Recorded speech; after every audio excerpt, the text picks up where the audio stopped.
Imagina por un instante que la Biblia que conoces no fuera la única.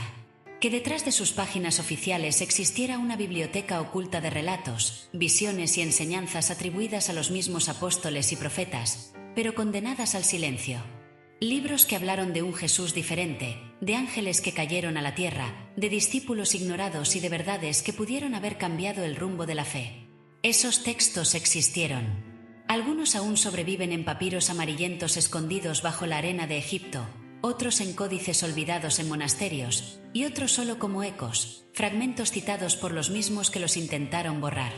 Son las llamadas Biblias prohibidas, escrituras que la historia oficial decidió no incluir en el canon, pero que siguen latiendo como un corazón subterráneo bajo la religión más difundida del planeta. La pregunta inevitable es, ¿por qué fueron prohibidas? La respuesta nunca es simple. Algunas veces porque su contenido desafiaba la estructura de poder de la Iglesia naciente, otras porque sus visiones místicas resultaban incómodas para una doctrina que buscaba unidad y control. En ocasiones, simplemente porque eran demasiado extrañas, demasiado poéticas, demasiado reveladoras para una fe que necesitaba certezas absolutas. Cada exclusión fue también una elección política, decidir qué debía creer el pueblo y qué debía permanecer oculto en la penumbra. Sin embargo, esas voces calladas aún hablan. El Evangelio de Tomás nos muestra a un Jesús que no muere por los pecados, sino que enseña a despertar la divinidad dentro de cada ser humano. El libro de Enoc abre las puertas a un mundo de ángeles rebeldes y visiones apocalípticas que estremecieron incluso a los primeros cristianos. El Evangelio de María Magdalena revela el papel silenciado de una mujer que no fue prostituta, sino discípula privilegiada. Y el Evangelio de Judas nos confronta con la posibilidad de que el traidor haya sido, en realidad, el más fiel de todos. Estos textos no son meras curiosidades históricas. Son espejos que reflejan las preguntas más hondas de la humanidad. ¿Quién fue realmente Jesús? ¿Qué hay detrás del bien y del mal? ¿Quién tiene la autoridad para definir lo divino? Al explorarlos, no buscamos reemplazar la Biblia tradicional ni negar su impacto.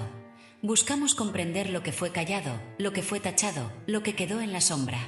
Porque a veces, lo que se oculta es precisamente lo que más revela. En este viaje no encontrarás dogmas, sino misterios. No verdades absolutas, sino preguntas que siguen vivas. Abriremos las páginas secretas de evangelios gnósticos, apocalipsis olvidados y revelaciones silenciadas. Y al hacerlo, quizás descubras que la historia de la fe no es tan lineal ni tan pura como nos contaron, sino un río de múltiples voces, algunas oficiales, otras perseguidas, pero todas clamando por ser escuchadas. Prepárate para entrar en un terreno prohibido, un lugar donde lo sagrado y lo censurado se entrelazan, donde los textos malditos nos hablan desde los márgenes de la historia. Porque tal vez, al final, comprender lo que nos negaron sea la clave para entender lo que creímos conocer. Los primeros seguidores de Jesús no tenían un Nuevo Testamento que guiara su fe.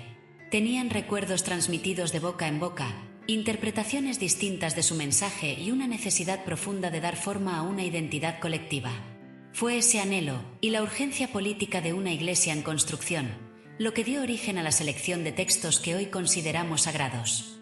En los siglos I y II, cada comunidad cristiana conservaba sus propios escritos. En algunas circulaban las cartas de Pablo, en otras, evangelios que no llegaron a formar parte del canon oficial, como el de Tomás o el de Felipe. Había textos que exaltaban a Jesús como un ser divino y otros que lo describían como un maestro humano iluminado. Para unos, la resurrección era literal, para otros, era un símbolo del despertar interior. Esa diversidad resultaba fascinante, pero también peligrosa. La iglesia primitiva necesitaba unidad. Una fe fragmentada era vulnerable frente a la persecución del Imperio Romano y, al mismo tiempo, frente a la confusión interna. Por eso surgió la pregunta inevitable: ¿qué libros son inspirados por Dios y cuáles deben ser descartados? El proceso de selección no fue rápido ni sencillo. Durante casi 3 siglos, diferentes obispos, comunidades y líderes espirituales discutieron sobre qué textos merecían ser leídos en las liturgias y cuáles debían ser considerados herejía. El Concilio de Nicea en el año 325 después de Cristo, convocado por el emperador Constantino, suele mencionarse como el momento en que se definió el canon bíblico. En realidad, aquel concilio trató principalmente cuestiones teológicas, como la divinidad de Cristo frente al arrianismo, pero marcó un hito en la institucionalización de la Iglesia. Fue el inicio de un camino donde el poder político y el religioso caminaron de la mano, y donde la necesidad de fijar una doctrina oficial se volvió más urgente que nunca. No podemos olvidar que la Iglesia primitiva era también un movimiento en tensión con Roma. Constantino comprendió que una religión unificada podía ser un instrumento de cohesión política. Por eso impulsó la organización de credos, concilios y definiciones dogmáticas. De allí en adelante, lo que hasta entonces había sido un mosaico espiritual comenzó a convertirse en una institución con jerarquías, leyes y, sobre todo, un libro que sostuviera su autoridad. La Biblia nació, en gran parte, como un proyecto de legitimación. La primera lista conocida que se acerca al canon actual del Nuevo Testamento fue elaborada por Atanasio de Alejandría en el año 367 después de Cristo. En su famosa Carta Festal, incluyó los 27 libros que hoy forman parte del Nuevo Testamento, excluyendo otros evangelios y escritos que también circulaban ampliamente. ¿La razón? Atanasio y otros obispos buscaban uniformidad doctrinal. Evangelios como el de Tomás, que insistían en un conocimiento interior para alcanzar lo divino, eran demasiado cercanos a las corrientes gnósticas, consideradas peligrosas. Textos como el Evangelio de Pedro, que ofrecían visiones distintas de la resurrección, eran sospechosos. El poder eclesiástico prefirió establecer un canon que reforzara una interpretación concreta de Jesús, el Mesías encarnado, muerto y resucitado por la salvación de la humanidad. A partir de ese momento, muchos textos quedaron relegados al olvido o fueron directamente prohibidos. Los padres de la Iglesia, como Ireneo de Lión y Tertuliano, escribieron tratados enteros contra las llamadas herejías. Denunciaban los evangelios gnósticos, los apocalipsis alternativos y las revelaciones místicas como falsificaciones inspiradas por el demonio. La intención era clara: borrar todo aquello que no encajara en la versión oficial de la fe. La consecuencia fue que cientos de manuscritos desaparecieron, escondidos por pequeños grupos de creyentes que se negaban a verlos destruidos. Algunos de esos textos volverían a la luz siglos después, como en el hallazgo de Nag Hammadi en 1945, cuando campesinos egipcios descubrieron una biblioteca entera de evangelios y tratados gnósticos enterrados en urnas de barro. Pero lo más interesante de todo es que los textos prohibidos no necesariamente contradecían a Jesús, simplemente ofrecían otra mirada. Algunos lo presentaban como un sabio que guiaba a sus discípulos a descubrir la chispa divina dentro de sí mismos. Otros narraban diálogos secretos en los que Jesús transmitía enseñanzas reservadas solo para unos pocos. Había evangelios escritos desde la perspectiva de discípulos olvidados, como Felipe, Judas o María Magdalena. Cada uno aportaba una pieza al rompecabezas espiritual, pero el canon oficial decidió descartar esas piezas para dejar solo una imagen coherente y uniforme. El Antiguo Testamento también pasó por un proceso de selección. Muchos libros judíos circulaban en distintas versiones: la Torá en hebreo, las traducciones griegas de la Septuaginta, los escritos apócrifos como el libro de Tobías, Sabiduría o Macabeos. Algunas comunidades cristianas los consideraban inspirados, otras no. Finalmente, la Iglesia Católica incluyó varios de ellos en su canon, mientras que los protestantes, siglos después, los eliminarían bajo el nombre de deuterocanónicos. Lo que vemos es que la Biblia no nació cerrada, sino como un conjunto vivo de textos que fueron aceptados o rechazados según las necesidades históricas de cada momento. Y aquí surge la gran pregunta: ¿qué perdimos al prohibir esos otros libros? Quizá perdimos una visión más rica de Jesús, que no se limitaba a los dogmas de la Iglesia.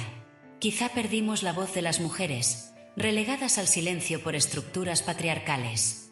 Quizá perdimos enseñanzas sobre la divinidad interior, la reencarnación o la multiplicidad de caminos hacia lo eterno. La Biblia oficial se convirtió en un manual de fe, pero al hacerlo, dejó en las sombras todo un universo de espiritualidad que hoy vuelve a resurgir con fuerza.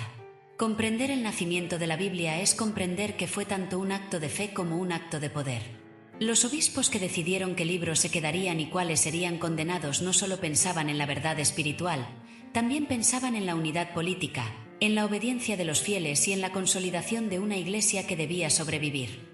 La selección fue necesaria para dar coherencia a una comunidad dispersa, pero también fue una amputación. Se cortaron voces, se apagaron relatos, se enterraron memorias. Y en ese silencio quedó la semilla de las Biblias prohibidas. Hoy, al mirar atrás, podemos ver que la Biblia que leemos es solo una parte de la historia.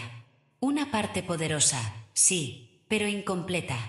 Las Escrituras prohibidas nos invitan a reconocer esa incompletud, a preguntarnos qué quiso decir Jesús realmente y qué decidieron sus seguidores posteriores en su nombre. Porque en esas decisiones, más que en los milagros, se juega el misterio más grande, cómo la palabra se transformó en poder, cómo el relato se volvió dogma y cómo lo sagrado fue moldeado por manos humanas. No todos los evangelios cuentan una historia.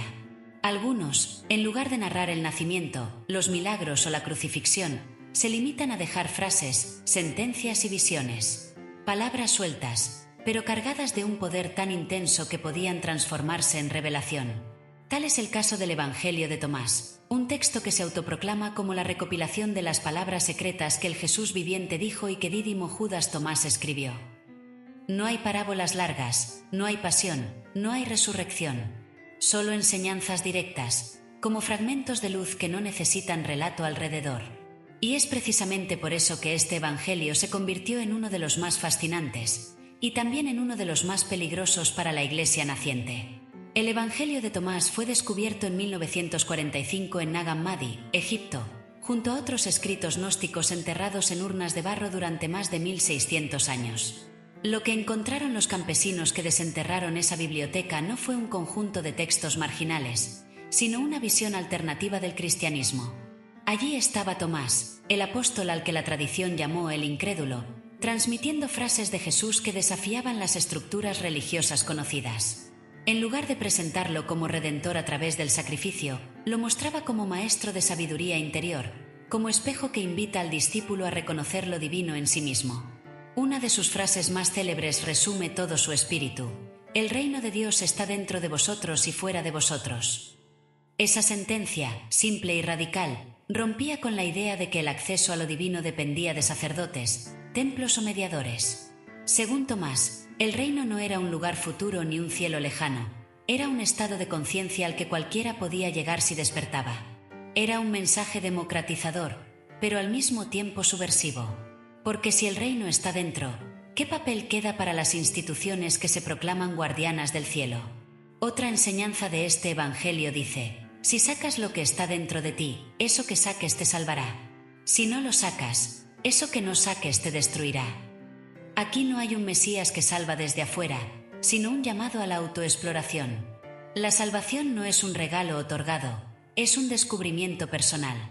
Y ese énfasis en el autoconocimiento es lo que vincula este texto con las corrientes gnósticas, que defendían la gnosis, el conocimiento interior, como la clave para trascender el sufrimiento y el engaño del mundo material. La Iglesia primitiva vio en estas ideas un peligro. No porque negaran a Jesús, sino porque lo transformaban en maestro de sabiduría en vez de salvador sacrificial.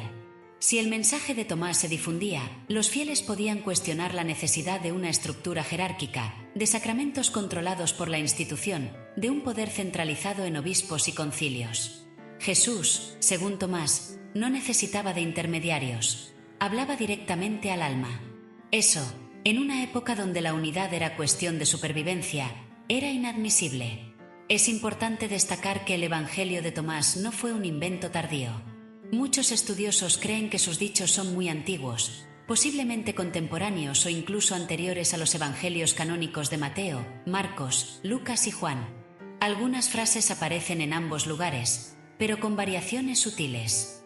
Por ejemplo, cuando Jesús dice «buscad y hallaréis», aparece tanto en Mateo como en Tomás. Pero en este último, la continuación agrega una capa distinta. Cuando encontréis, os turbaréis, y cuando os turbéis, os maravillaréis, y reinaréis sobre el todo. La enseñanza ya no es solo una promesa de hallazgo, sino un proceso de transformación interior que atraviesa la duda, el desconcierto y la iluminación. Los expertos en estudios bíblicos han debatido intensamente sobre este Evangelio. Algunos lo consideran una ventana hacia un cristianismo más primitivo, no contaminado aún por el peso de la institucionalización. Otros creen que refleja un desarrollo posterior, con influencia directa del gnosticismo del siglo II. En cualquier caso, su existencia revela una verdad innegable. Hubo múltiples formas de interpretar a Jesús, y solo una de ellas sobrevivió como oficial. Las demás fueron enterradas, literalmente, bajo la arena. Pero más allá de la erudición académica, El Evangelio de Tomás plantea preguntas vitales para cualquier creyente o buscador espiritual. ¿Qué significa que el reino esté dentro de nosotros? ¿Qué implica asumir que la luz que buscamos está escondida en nuestro interior y no en altares externos? Estas frases invitan a una fe no pasiva, no dependiente, sino activa y transformadora. La salvación, según Tomás, no es esperar a que alguien nos libere, sino atrevernos a ver lo que ya somos. En este sentido, el Evangelio de Tomás también revaloriza el papel del silencio y la introspección. Al no tener narraciones externas, el lector se ve forzado a entrar en sí mismo, a leer cada dicho como un espejo. No hay un relato que distraiga, no hay un drama que seguir, solo palabras que golpean, que incomodan, que despiertan. Es un texto diseñado no para convencer, sino para provocar. Y esa provocación espiritual es, quizá, lo que lo vuelve tan vigente hoy como hace 2 milenios. Algunos pasajes resultan desconcertantes, incluso enigmáticos. Cuando hagáis de los dos uno, y cuando hagáis lo de dentro como lo de fuera, y lo de fuera como lo de dentro, entonces entraréis en el reino. Estas palabras sugieren una visión mística de la unidad, de la superación de las dualidades, cielo y tierra, masculino y femenino, cuerpo y espíritu. Es un eco de filosofías orientales que también buscaban trascender la separación y retornar a la totalidad. Para la Iglesia institucional, sin embargo, este lenguaje era demasiado ambiguo, demasiado peligroso para una fe que necesitaba definiciones claras. ¿Por qué fue prohibido este Evangelio? No porque hablara mal de Jesús, sino porque hablaba demasiado bien de cada ser humano. Porque recordaba a los creyentes que la chispa divina no estaba solo en un templo ni en un sacrificio, sino en el interior de todos. Y una enseñanza así podía ser liberadora, pero también incontrolable.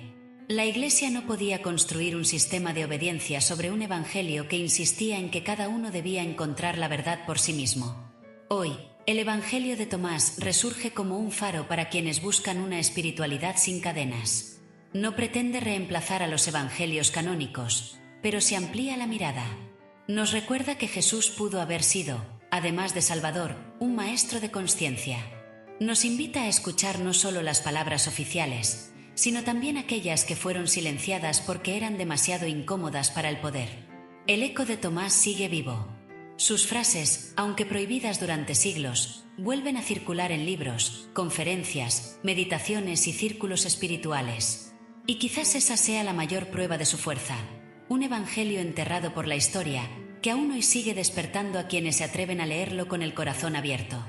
Entre los textos prohibidos más enigmáticos se encuentra el libro de Enoc, un escrito apocalíptico de origen judío que estuvo a punto de formar parte de la Biblia, pero terminó excluido de la mayoría de los cánones cristianos. Solo en la Iglesia etíope ortodoxa fue conservado íntegramente, mientras en Occidente sobrevivió en fragmentos y referencias de otros autores.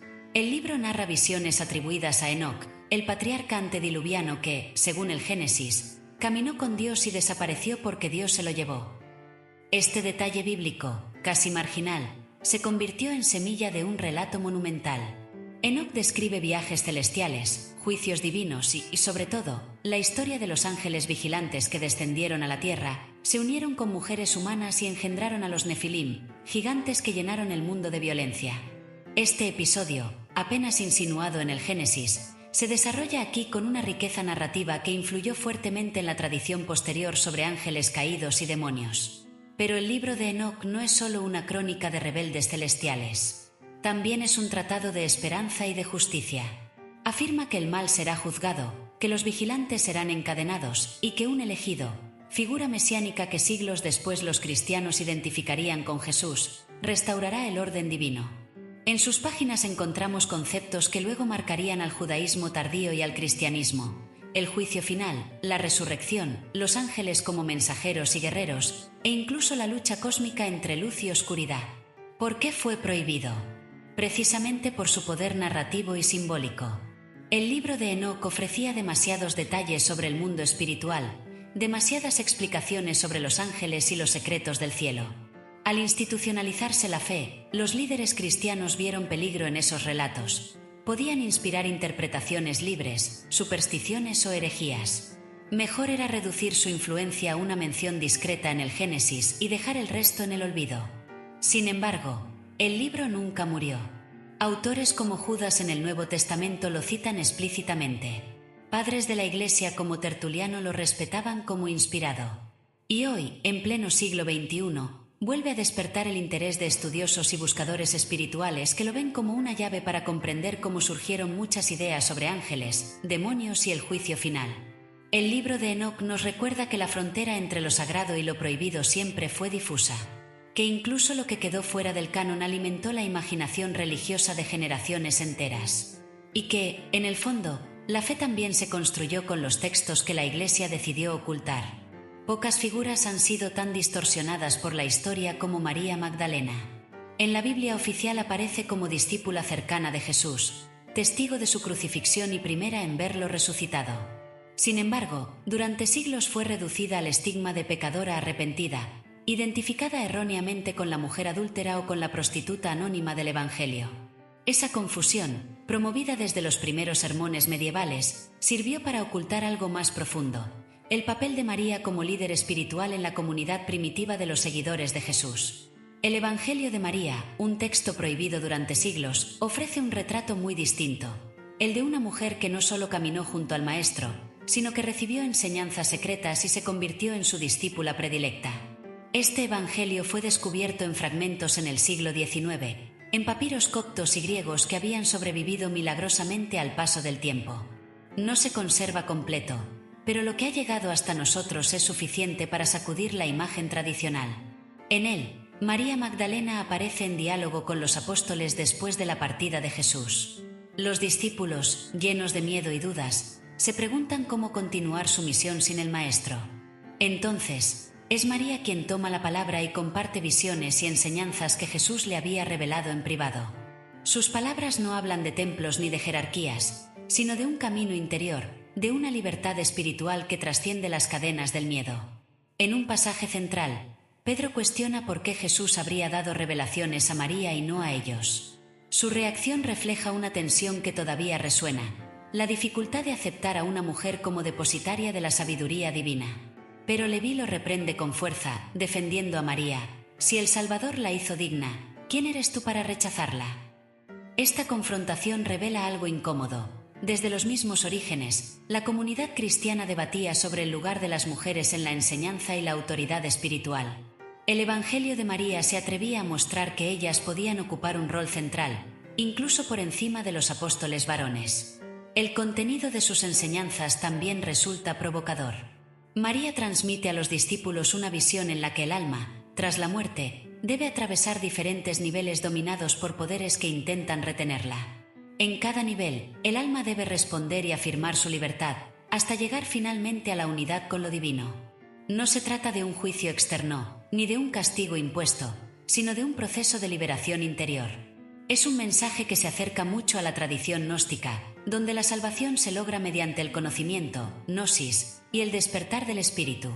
¿Por qué fue prohibido este evangelio? Porque amenazaba dos pilares de la Iglesia naciente. El primero, el monopolio masculino del poder. Reconocer a María como la discípula más cercana de Jesús hubiera cambiado radicalmente el papel de la mujer en la historia de la Iglesia. El segundo, el control de la salvación. El Evangelio enseña que cada alma puede liberarse a sí misma con el conocimiento interior, sin necesidad de mediadores institucionales. En un cristianismo que buscaba unidad y obediencia, estas ideas eran vistas como un peligro. La historia de María Magdalena es, en sí misma, un espejo de lo que ocurrió con muchos textos prohibidos. Una mujer silenciada, convertida en símbolo de pecado, cuando en realidad pudo haber sido el rostro de la sabiduría. No fue casual que su evangelio desapareciera durante siglos, relegado al olvido mientras la tradición oficial construía una narrativa más conveniente. Pero el hallazgo moderno de sus palabras nos invita a reimaginar la historia. ¿Y si Jesús no solo confió su mensaje a Pedro y Juan, sino también, y sobre todo, a María? ¿Y si el cristianismo primitivo fue mucho más diverso y abierto de lo que nos contaron? El redescubrimiento del Evangelio de María en el siglo XX coincidió con un despertar social y espiritual donde muchas mujeres buscaban recuperar su voz. No es casual que se convirtiera en símbolo de un cristianismo alternativo, más igualitario, más libre. Sus páginas, aunque fragmentarias, revelan a una discípula fuerte, sabia y visionaria, que guía a los demás con firmeza y ternura. Esa imagen contrasta con la caricatura de la pecadora arrepentida, mostrando que el borrado de su papel no fue un accidente, sino una decisión histórica. Hoy, el Evangelio de María sigue inspirando a quienes buscan una fe menos jerárquica y más interior. Su mensaje no niega a Jesús, sino que lo profundiza. Nos recuerda que la verdadera liberación no viene de templos ni de ritos externos, sino del despertar de cada alma. Y nos confronta con una pregunta incómoda: ¿cuántas otras voces fueron silenciadas? ¿Cuántos otros relatos quedaron fuera, solo porque no encajaban con la estructura del poder religioso? María Magdalena, la mujer que fue llamada bruja, pecadora y hereje, emerge de nuevo como lo que siempre fue: discípula, maestra y guardiana de un secreto que la Iglesia prefirió enterrar. Su evangelio es una invitación a escuchar lo que fue callado, a dar espacio a la voz femenina y a reconocer que el mensaje de Jesús pudo haber sido mucho más amplio, luminoso y revolucionario de lo que sobrevivió en el canon oficial. En el fondo, el Evangelio de María no es solo un texto prohibido. Es un recordatorio de que la verdad no siempre se encuentra en lo que nos entregan, sino también en lo que nos esconden. Y de que, a veces, para comprender el mensaje completo, hay que escuchar a las voces que fueron condenadas al silencio. Pocas palabras han quedado tan marcadas en la memoria de la humanidad como traidor. Y pocas figuras cargan ese estigma con tanta fuerza como Judas Iscariote, el discípulo que entregó a Jesús a las autoridades. Desde los evangelios canónicos, su nombre se convirtió en sinónimo de traición, codicia y oscuridad. Sin embargo, un texto prohibido y silenciado durante siglos ofrece una versión completamente distinta de esta historia. Es el Evangelio de Judas, un manuscrito que permaneció oculto en el desierto egipcio y que, cuando salió a la luz en el siglo XX, estremeció al mundo académico y religioso. El Evangelio de Judas fue encontrado en la década de 1970 en una cueva cercana a El Minya, Egipto, escrito en copto y conservado en un códice junto a otros textos gnósticos. Tras décadas de contrabando, deterioro y disputas legales, finalmente fue restaurado y publicado en 2006 por la National Geographic Society. Su contenido sorprendió a todos. Judas no aparece como un villano, sino como el discípulo más cercano a Jesús, el único que entendió su verdadera misión. Lejos de ser el traidor que lo vendió por 30 monedas, Judas habría sido el colaborador elegido para cumplir el plan divino. El texto presenta diálogos entre Jesús y Judas, donde el maestro le revela misterios ocultos sobre el origen del universo, la naturaleza del alma y el destino de la humanidad. En esas conversaciones, Jesús le confía que su sacrificio corporal es necesario para liberar al espíritu y que Judas será el único que lo ayudará a cumplirlo. Le dice incluso: «Tú lo superarás a todos, porque sacrificarás al hombre que me reviste». Esa frase, inquietante y enigmática, cambia por completo la lectura tradicional. La traición de Judas no sería un acto de maldad, sino una misión encomendada. Esta visión encaja dentro de la cosmovisión gnóstica, donde lo material es visto como una prisión del alma y lo espiritual como la verdadera liberación. Según este evangelio, los demás discípulos no comprendieron la enseñanza profunda de Jesús.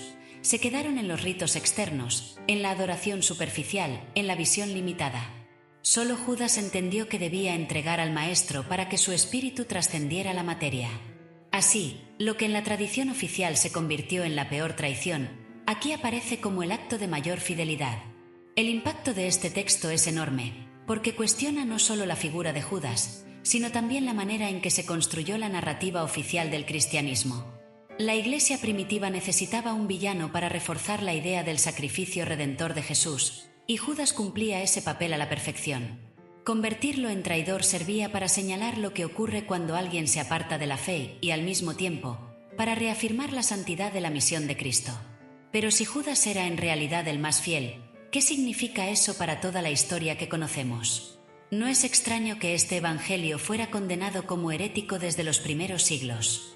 Ireneo de León, en el siglo II, lo mencionó en su tratado contra las herejías, denunciándolo como una doctrina gnóstica peligrosa. Desde entonces, desapareció de la circulación y quedó sepultado durante casi 2 milenios.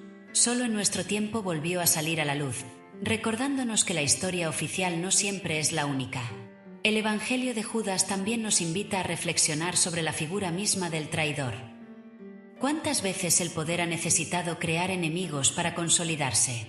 ¿Cuántas veces se ha señalado a alguien como culpable para sostener una narrativa conveniente? Tal vez Judas no fue traidor, sino chivo expiatorio de una historia que necesitaba un antagonista. Tal vez la verdadera traición fue la de una institución que prefirió silenciar un texto que mostraba un Jesús demasiado libre, un mensaje demasiado subversivo y un discípulo que no encajaba en el papel de villano. Más allá de la teología, el Evangelio de Judas toca una fibra profundamente humana, la ambigüedad del bien y del mal. Nos recuerda que no todo es tan claro como blanco y negro, que incluso quienes la historia llama traidores pueden ser, en otra lectura, los más leales. Nos confronta con la posibilidad de que la verdad no esté en la superficie de los relatos oficiales, sino en los márgenes, en los textos prohibidos, en las voces que se quisieron callar. Hoy, el Evangelio de Judas sigue dividiendo opiniones. Para algunos, es una joya histórica que muestra la riqueza del cristianismo primitivo. Para otros, es una herejía que intenta socavar la fe en los evangelios canónicos. Pero más allá de la polémica, su existencia demuestra que la figura de Jesús fue interpretada de maneras muy distintas, y que la Iglesia escogió solo una de ellas para construir su doctrina. El resto fue enterrado, hasta que el tiempo lo devolvió a la luz. Tal vez Judas nunca fue el villano.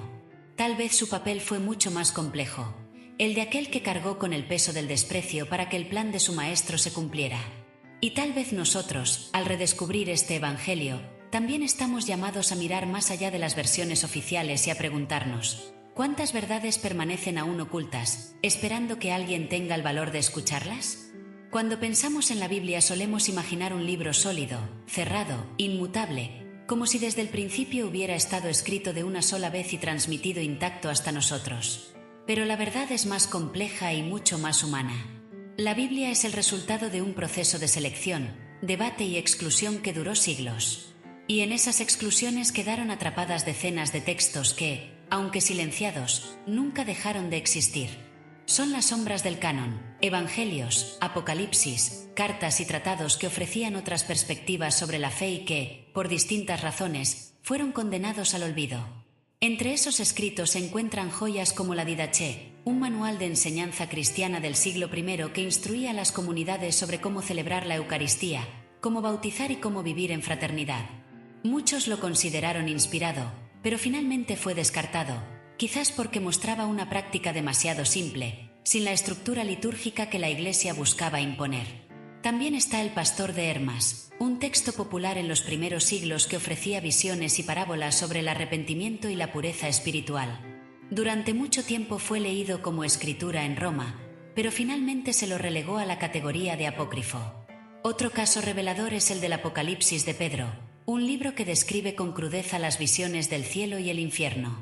En él aparecen castigos gráficos para los pecadores y recompensas para los justos, escenas que más tarde influirían en la imaginación medieval sobre el más allá. Durante un tiempo fue considerado parte del canon en algunas iglesias, pero fue eliminado porque resultaba demasiado fantasioso y aterrador, demasiado diferente del tono sobrio que se buscaba para la Biblia oficial. Sin embargo, su influencia se dejó sentir siglos después en obras como la Divina Comedia de Dante, prueba de que los textos prohibidos nunca desaparecen del todo, se transforman en símbolos que siguen nutriendo la cultura. Lo que une a todos estos escritos es que fueron testigos de un cristianismo más diverso, más plural de lo que solemos imaginar. Algunos hablaban de un Jesús humano, otros de un Cristo cósmico. Algunos destacaban la voz de mujeres, otros exploraban la reencarnación, las visiones místicas o los secretos del universo. La decisión de excluirlos no se debió únicamente a su autenticidad o falsedad, sino a la necesidad de construir una doctrina uniforme, un relato oficial que pudiera sostener una iglesia en crecimiento. Lo prohibido fue, en muchos casos, lo que no encajaba en el molde del poder. Pero esas sombras siguen hablándonos. Cuando hoy leemos la Didache, el Pastor de Hermas o el Evangelio de Felipe, nos damos cuenta de que el cristianismo primitivo no fue una voz única, sino un coro de múltiples interpretaciones. Y comprender eso no debilita la fe, la enriquece. Nos muestra que la búsqueda de lo divino siempre ha sido diversa, que no hay una sola manera de acercarse al misterio, y que lo que llamamos herejía a veces fue simplemente otra forma de buscar la verdad. El canon oficial se impuso, sí, pero nunca logró borrar del todo esas voces. Como semillas enterradas, reaparecen en descubrimientos arqueológicos, en manuscritos escondidos, en citas de los antiguos polemistas que intentaron destruirlos. Cada hallazgo nos recuerda que la historia de la Biblia es también la historia de lo que se quiso ocultar. y que en esa sombra hay tesoros que iluminan aspectos olvidados de la espiritualidad humana. Las Biblias prohibidas son, en última instancia, un espejo incómodo. Nos muestran que la fe no se construyó solo con inspiración divina, sino también con decisiones humanas, con luchas de poder, con miedos, con la urgencia de imponer un orden. Pero también nos recuerdan que la verdad, cuando es auténtica, no puede ser destruida. Siempre encuentra la manera de sobrevivir, de renacer, de volver a hablar al oído de quienes están dispuestos a escuchar. Al cerrar este viaje, la pregunta que queda flotando es inevitable. ¿Qué habría pasado si esos libros hubieran sido aceptados? Tal vez tendríamos una iglesia menos rígida, una fe más abierta a la diversidad, una espiritualidad menos atada a jerarquías y más conectada con la experiencia interior. Tal vez la historia habría sido distinta. Pero, aunque nunca lo sepamos con certeza, tenemos la oportunidad de recuperar esas voces hoy, de leerlas sin miedo, de dejarnos interpelar por sus mensajes. Porque al final, las Biblias prohibidas no son solo reliquias del pasado. Son recordatorios de que lo sagrado no cabe en un único libro ni en una sola interpretación. Que la búsqueda de Dios es más amplia que cualquier canon. Y que, en las sombras de lo que fue silenciado, aún brillan fragmentos de verdad esperando ser redescubiertos.